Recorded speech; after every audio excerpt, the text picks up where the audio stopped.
আজকের প্রথম খবরটা হলো এক দেশ এক ভোট বিল পেশে অনুপস্থিত গডকরি সহ 20 সাংসদ, ব্যবস্থা নেবে বিজেপি। মঙ্গলবার এক দেশ এক ভোট বিল লোকসভায় পেশ করার অনুমতি সংক্রান্ত ভোটাভুটিতে অনুপস্থিত ছিলেন কেন্দ্রীয় মন্ত্রী নীতিন গডকরি, গিরিরাজ সিং, জ্যোতিরাদিত্য সিন্ধিয়া সহ 20 জন বিজেপি সাংসদ। সূত্রের খবর, তাদের বিরুদ্ধে এবার পদক্ষেপ করতে চলেছে দল, এমনকি সুকোজের নোটিশও ধরানো হতে পারে বলে খবর। ভোটাভুটিতে সাংসদদের বাধ্যতামূলকভাবে উপস্থিত থাকার জন্য বিজেপির তরফে হুইপ জারি করা হয়েছিল, কিন্তু তা উপেক্ষা করে প্রবীণ নেতাদের অনুপস্থিতি ভালো চোখে দেখছেন না দলের শীর্ষ নেতৃত্ব। নীতিন গডকরি সহ বাকিদের কাছে জবাবদিহি চাওয়া হতে পারে বলে খবর। লোকসভায় পেশের অনুমতি সংক্রান্ত ভোটাভুটিতে এক দেশ এক ভোট বিলের পক্ষে 269 ভোট পড়ে 198 সাংসদ এর বিপক্ষে ভোট দেন।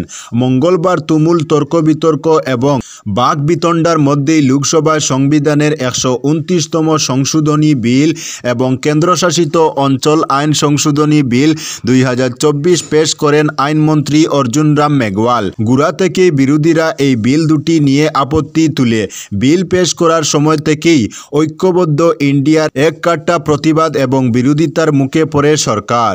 প্রিয়ঙ্কা গান্ধী বাড্রা বলেন, এক দেশ এক ভোট বিল অসাংবিধানিক এবং ভারতের যুক্তরাষ্ট্রীয় কাঠামোর পরিপন্থী। আমরা এর বিরোধিতা করছি। শেষ পর্যন্ত বিলটি পেশ করে ঐক্যমত্য তৈরির লক্ষ্যে তা যৌথ সংসদীয় কমিটির কাছে পাঠিয়ে দেওয়া হয়েছে। আজকের পরবর্তী খবরটি হলো, বিগত 16 বছর দিল্লি ছাড়া হাসিনাকে কোনো দেশ সমর্থন করেনি, বললেন রিজভী। বিগত 16 বছর একমাত্র দিল্লি ছাড়া শেখ হাসিনাকে দুনিয়ার কোনো দেশ সমর্থন করেনি বলে মন্তব্য করেছেন বিএনপির সিনিয়র যুগ্ম মহাসচিব অ্যাডভোকেট রুহুল কবির রিজভী। বুধবার সকালে রাজধানীর শান্তিনগর এলাকার কর্নফুলি গার্ডেন সিটির সামনে ভারতীয় পণ্য বর্জনের দাবিতে এক অনুষ্ঠানে প্রধান অতিথির বক্তব্যে তিনি এ মন্তব্য করেন। ভারতের প্রধানমন্ত্রী নরেন্দ্র মোদী বাংলাদেশের মুক্তিযুদ্ধকে অবজ্ঞা করেছেন অভিযোগ করে রুহুল কবির রিজভী বলেন, প্রতিবেশী রাষ্ট্র ভারত অহংকার করে নিজেদেরকে প্রভু মনে করে। তা না হলে ভারতের প্রধানমন্ত্রী নরেন্দ্র মোদী 16 ডিসেম্বরের দিন বললেন 16 ডিসেম্বর হচ্ছে ভারতের ঐতিহাসিক বিজয়। তিনি তো বাংলাদেশের স্বাধীনতাকে, বাংলাদেশের স্বাধীন ভূখণ্ডকে, বাংলাদেশের মুক্তিযুদ্ধকে, বাংলাদেশের মুক্তিযোদ্ধাদেরকে ছোট করলেন, অবজ্ঞা করলেন। তিনি আরও বলেন, যুদ্ধ করেছে বাংলাদেশের দামাল ছেলেরা, লুঙ্গি কষে বেঁধে নদী নালা খাল বিল জঙ্গল থেকে পাকিস্তানের হানাদার বাহিনীদেরকে প্রতিরোধ করেছেন আর ভারত বন্ধুর ভূমিকা পালন করেছেন।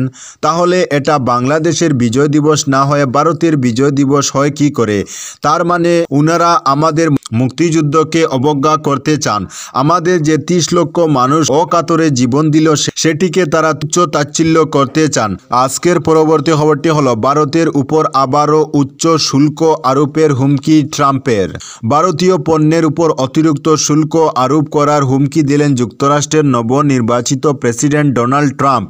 একই সঙ্গে ব্রাজিলের উপরেও একই নীতি প্রয়োগ করবেন বলে জানিয়েছেন তিনি। বুধবার 18 ডিসেম্বর ভারতীয় বার্তা সংস্থা পিটিআই এক প্রতিবেদনে এ খবর জানিয়েছে। এতে বলা হয়েছে, মঙ্গলবার নিজের বাসভবন মার-এ-লাগোতে সাংবাদিকদের সঙ্গে কথা বলেন ডোনাল্ড ট্রাম্প। সেখানে তিনি বলেন, যদি কোনো দেশ আমাদের উপর অতিরিক্ত শুল্ক চাপায় তাহলে যুক্তরাষ্ট্র সেই দেশের পণ্যের উপর চড়া হারে কর চাপাবে। ভারত ও ব্রাজিলের প্রসঙ্গ তুলে ধরে ট্রাম্প বলেন, তারা প্রায় সব ক্ষেত্রেই আমেরিকান পণ্যের উপর অধিক কর চাপায়, অথচ এতদিন আমরা ওদের উপর কোনো কর চাপাইনি। তিনি বলেন, বাণিজ্যে স্বচ্ছতা থাকতে হবে। ভারত যদি মার্কিন পণ্যের উপর 100% শুল্ক চাপায় তবে আমেরিকাও সেই পরিমাণ শুল্ক চাপাবে। ওরা আমাদের উপর শুল্ক চাপাক, তাতে সমস্যা নেই, কিন্তু আমরাও চাপাবো। আজকের পরবর্তী খবরটি হলো, মেডিকেলে প্রাক্তন কেন্দ্রীয় মন্ত্রী গোবিন্দ পুরকাইস্থ, খোঁজ নিলেন পীযূষ হাজারিকা। উত্তর পূর্বে বিজেপির পিতামহ তথা প্রবীণ রাজনৈতিক নেতা প্রাক্তন কেন্দ্রীয় মন্ত্রী গোবিন্দ পুরকাইস্থ অসুস্থ। বর্তমানে প্রাক্তন মন্ত্রী পুরকাইস্থ মেডিকেল কলেজে হাসপাতালে চিকিৎসারত অবস্থায় রয়েছেন। বুধবার সকালে তার অসুস্থতার খবর পেয়ে মেডিকেলে ছুটে যান মন্ত্রী পীযূষ হাজারিকা। মন্ত্রী হাজারিকার সঙ্গে ছিলেন আরেক মন্ত্রী কৌশিক রায়, বিধায়ক দীপায়ন চক্রবর্তী এবং রাজ্য কার্যনির্বাহী সদস্য রাতুল শর্মা। মঙ্গলবার মেডিকেল কলেজ হাসপাতালে ভর্তি করা হয়। দুদিন আগে 54 95তম জন্মবার্ষিকী পালন করেন দলীয় কর্মকর্তারা। আজকের পরবর্তী খবরটি হলো শিলকুড়িতে অটো ট্রাকের ধাক্কায় মৃত্যু সাইকেল আরোহী। শিলকুড়িতে সড়ক দুর্ঘটনায় প্রাণ গেল এক তরতাজা যুবকের। মৃত যুবকের নাম আসাদ মিয়া, যার বয়স ছিল 46। বাবার নাম জুনাব মিয়া, বাড়ি শিলকুড়িতে। জানা গেছে শিলকুড়ি 4 নম্বর গ্রামের প্রধান সড়কের তেমাতার হাইলাকান্দি সড়কের উপর এই ঘটনাটি ঘটেছে। শিলকুড়ির বাসিন্দা দিনমজুর আসাদ মিয়া শিলচর থেকে কাজ করে সাইকেল নিয়ে বাড়ি ফিরছিলেন। তখনই শিলকুড়ি 4 নম্বর তেমাতায় হাইলাকান্দি রোডে উল্টো দিক থেকে আসা একটি অটো ট্রাক সজোরে ধাক্কা মারে বলে অভিযোগ। পরে শিলচর মেডিকেল কলেজ ও হাসপাতালে যাওয়ার কিছু সময়ের পর মৃত্যু ঘটে তার। আজকের পরবর্তী খবরটি হলো সুনাইয়ে 6 কোটি টাকা ব্যয়ে রাস্তার শিলান্যাস বিধায়ক ও ডিসির। পূর্ব সুনাইয়ে প্রায় 6 কোটি টাকা ব্যয়ে একটি রাস্তার শিলান্যাস করলেন সুনাইয়ের বিধায়ক করিমউদ্দিন বরবুইয়া ও কাছাড়ের জেলা আয়ুক্ত মৃদুল কুমার যাদব। মঙ্গলবার বিকেলে সুন্দরী এলাকার কেকে রোড থেকে দনিপুর টার্নিং পর্যন্ত প্রায় 5 কিলোমিটার রাস্তা নির্মাণ কাজের জন্য ফলক উন্মোচন করেন বিধায়ক ও জেলা কমিশনার। এ উপলক্ষে অনুষ্ঠিত হয় বিশাল এক সভায় বিধায়ক করিমউদ্দিন সুনাইয়ের উন্নয়নমূলক কাজের জন্য জনগণের সহযোগিতা কামনা করেন। এছাড়া বক্তব্য রাখেন জেলা আয়ুক্ত মৃদুল কুমার যাদব। প্রকল্পের খতিয়ান তুলে ধরেন পূর্ত বিভাগের assistant executive engineer Shawkat Ali. আজকের পরবর্তী খবরটি হলো রাজস্থানে দুর্ঘটনা, শহীদ 2 জওয়ান। ভারতীয় সেনাদের অনুশীলন চলাকালীন ভয়াবহ দুর্ঘটনা ঘটল। রাজস্থানে এই দুর্ঘটনা ঘটেছে। দুর্ঘটনায় শহীদ হলেন 2 জওয়ান। বিকানের জেলার মহাজন ফিল্ড ফায়ারিং রেঞ্জের উত্তর ক্যাম্পে আর্টিলারি অনুশীলনের সময় একটি বোমা বিস্ফোরিত হয়। দুর্ঘটনায় ঘটনাস্থলে 2 ভারতীয় সেনা জওয়ান শহীদ হয়েছেন বলে খবর, আর একজন জওয়ান গুরুতর আহত হয়েছেন বলে খবর। আহত সেনাকে সুরতগড়ের সামরিক হাসপাতালে ভর্তি করা হয়েছে। আজকের পরবর্তী খবরটি হলো দায়িত্ব ছাড়ছেন নাড্ডা, কে হচ্ছেন বিজেপির নতুন সভাপতি। আগামী বছর ফেব্রুয়ারি মাসের শেষ সপ্তাহে ভারতের ক্ষমতাসীন দল বিজেপির সর্বভারতীয় সভাপতির দায়িত্ব ছাড়তে চলেছেন জেপি নাড্ডা।